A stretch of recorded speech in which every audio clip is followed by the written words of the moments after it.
I'm Francesca Maxime. And I'm Matt McClure, and this is Currents. Pro-life advocates taking it to the streets. But maybe not for too long. $5,000 fine and a year in jail for simply offering in love a pamphlet to a woman on the sidewalk. Growing up the niece of Martin Luther King Jr. The most important thing that I can do is to love somebody every day.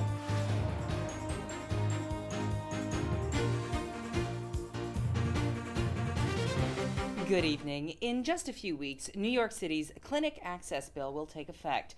Opponents say it will make it easier to charge protesters outside abortion clinics with harassment.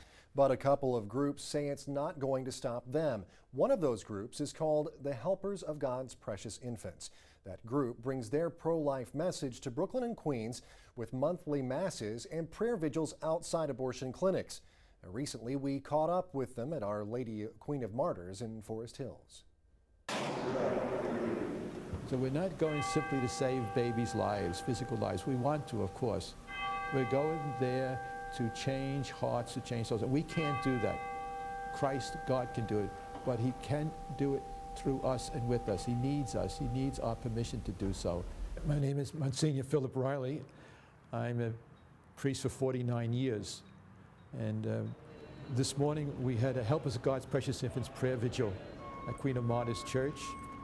We had the Mass, and following the Mass we had Adoration, Blessed Sacrament, exposition, and then we went in a rosary type procession escorted by the New York City Police Department to All Women's Medical Pavilion, which is an abortion clinic. And at that site we prayed 20 decades of the rosary and then returned to the church for closing benediction.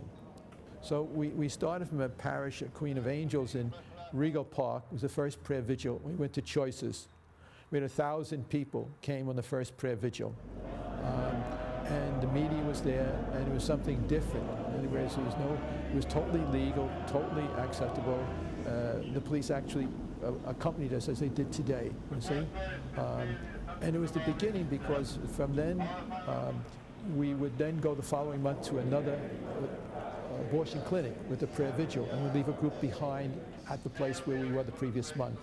And so eventually we started to do vigils throughout the diocese and setting up groups of people to pray and counsel at the places where we had gone. But we are succeeding, because in 2006 and 2007, the statistics just came in, which is mind-boggling.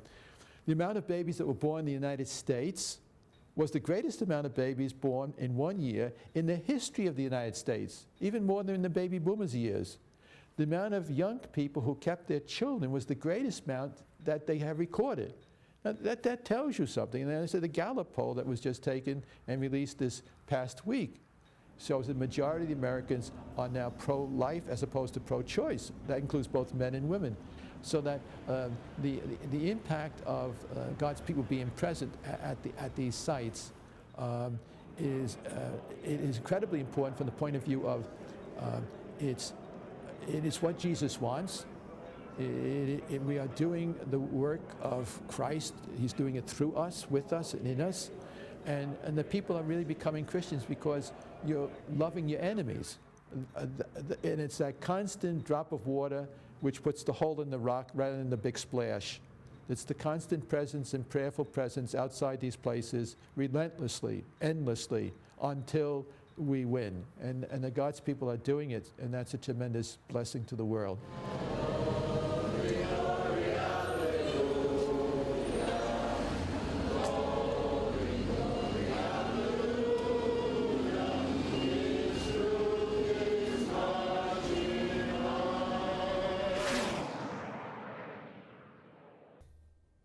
Helpers of God's Precious Infants will hold their next Mass and Vigil this Saturday, June 20th at St. John Vianney Church in Flushing. And for more information, you can go to their website at helpersbrooklynny.org. We'll have more on the clinic access bill later on in the show. And there is more ahead on Currents, including the day's headlines. Stay with us. Later, life lessons from a king. And so I work very hard every day to first forgive others, to ask God to forgive me, to love,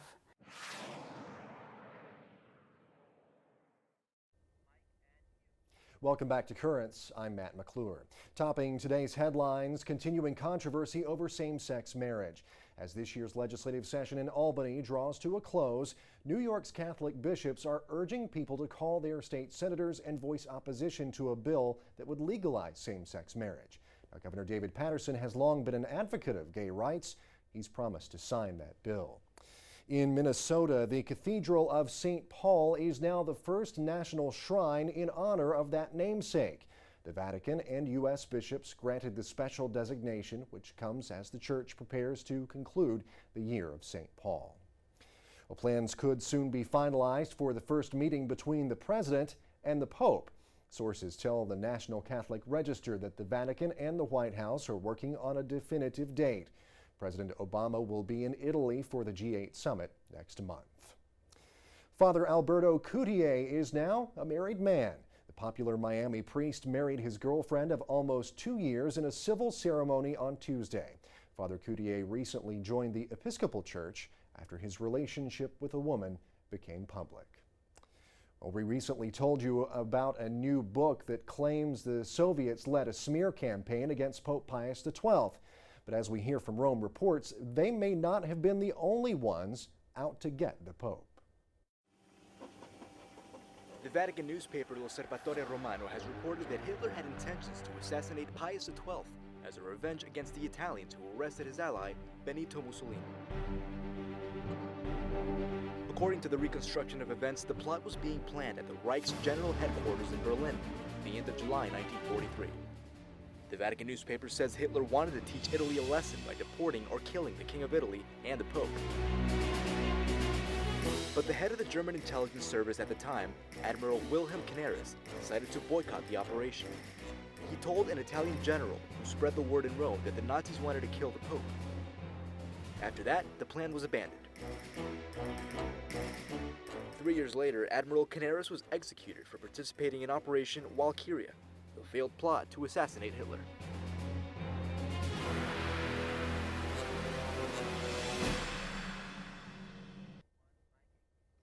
When Currents returns, sidewalk counseling at abortion clinics. Could it become a thing of the past?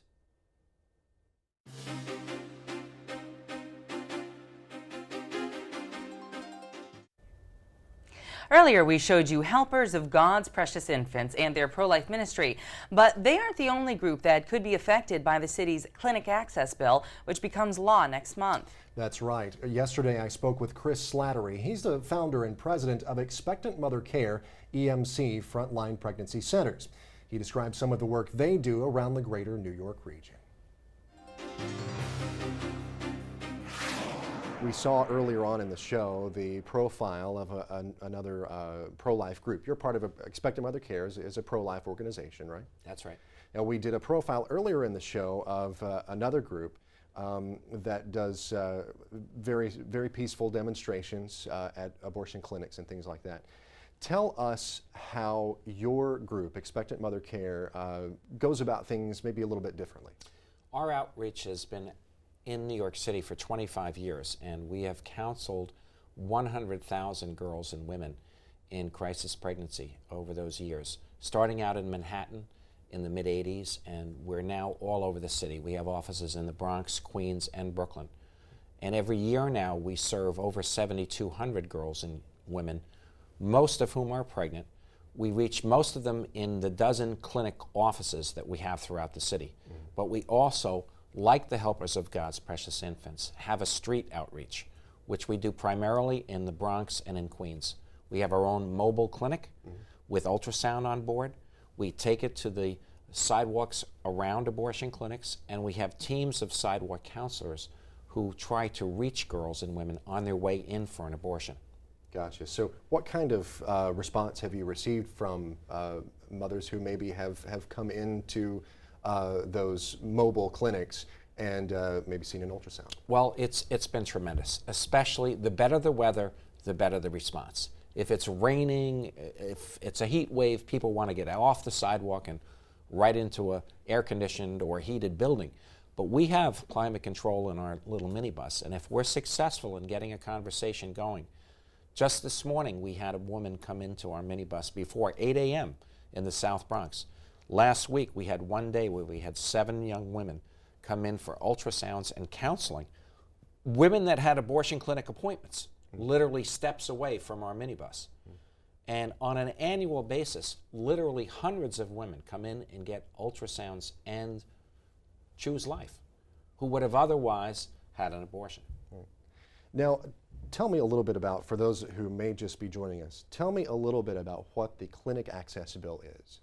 The New York City Clinic Access Bill, number 826, is a bill that was debated first in the fall of '08 and was passed on April 20th of this year, passed and signed into law by the mayor, a bill that was overwhelmingly endorsed by the City Council, 38-8.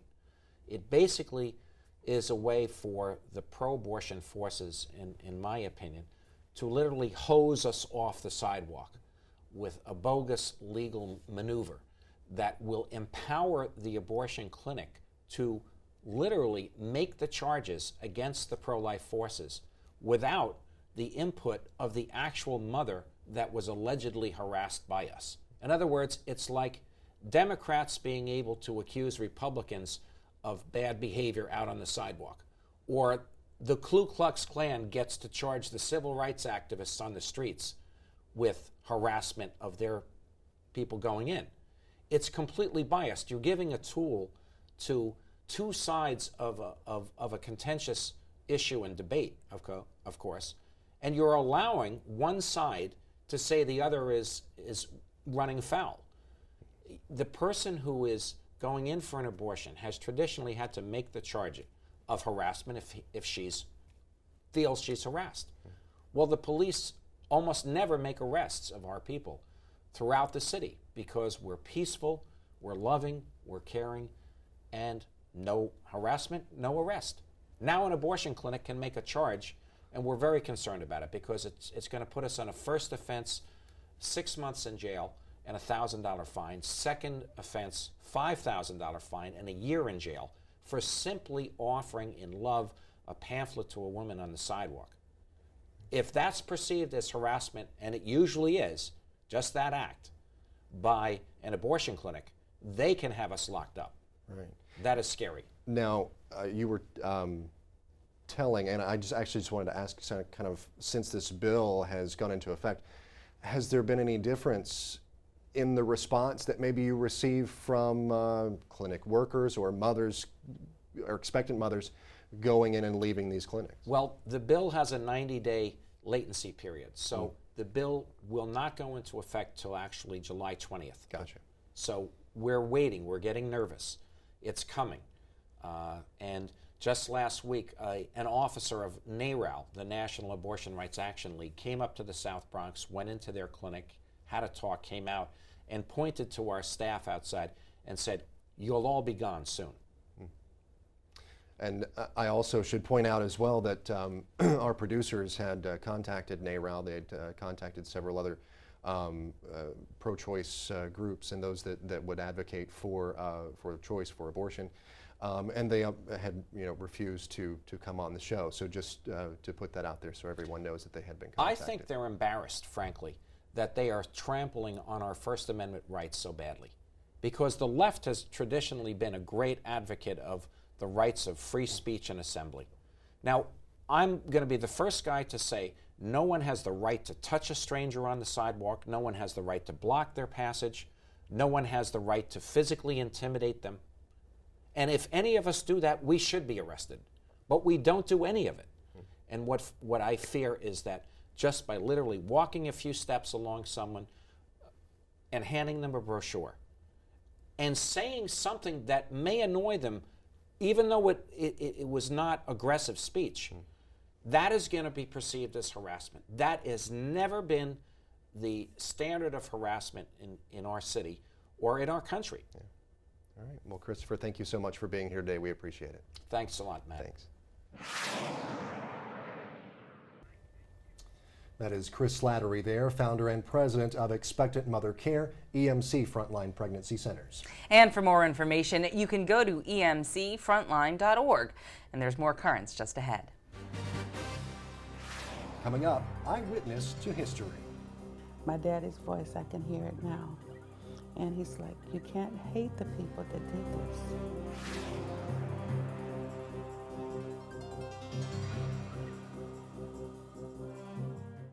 We've already met 2 pro-life groups active around New York City, but there are others who travel around the country spreading that same message. Alveda King is the niece of Martin Luther King Jr.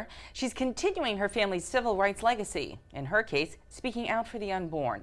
Today we hear about where it all began. Alveda King is our eyewitness.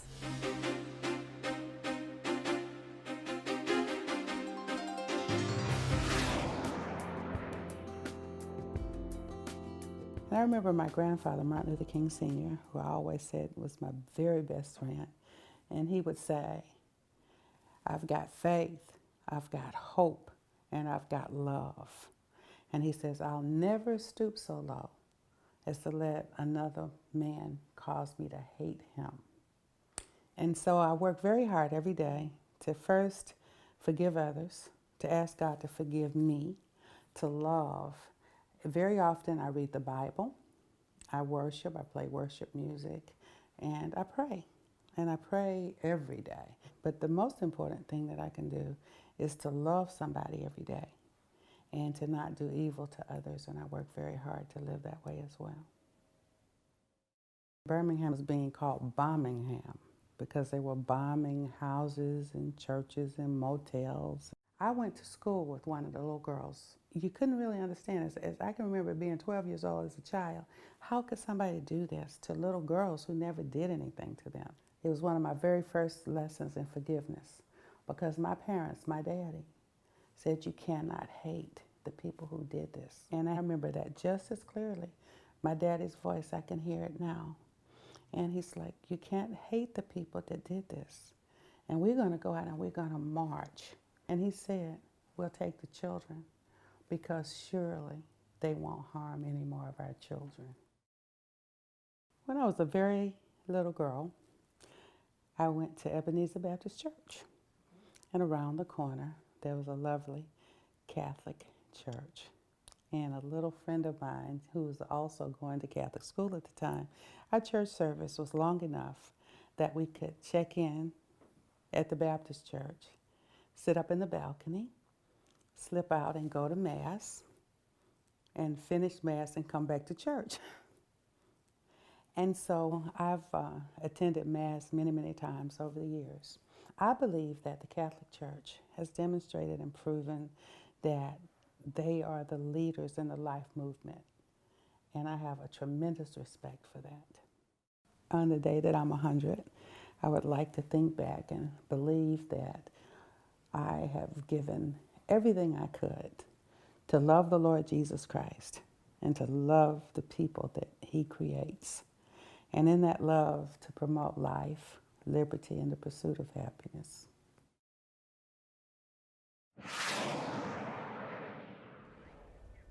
Alveda King there, our eyewitness today. And for more information on her pro-life work, you can go to kingforamerica.com. And really, I mean, you know, talk about someone who has had a front row seat to history. It's really her. Absolutely. I mean, her uncle, obviously the late Dr. Martin Luther King Jr., all of his, letters from Birmingham jail, she had that experience. She was there. She knew all of what was going on there. And it seems like this is sort of her civil rights movement. She was inspired by him, as many people were, but in this case, about her pro-life work. Absolutely right. I can only imagine, and see what she has seen. It is amazing. Absolutely.